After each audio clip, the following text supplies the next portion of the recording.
Meaning of flora. Flora. Flora. Flora.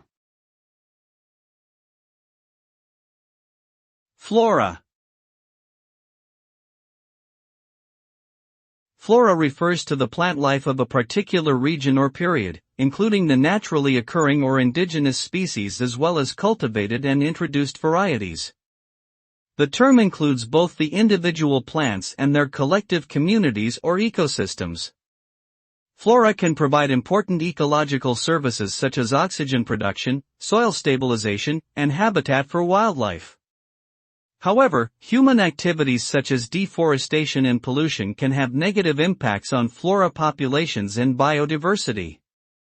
Understanding and protecting flora is essential for maintaining healthy ecosystems and sustaining human societies dependent on natural resources.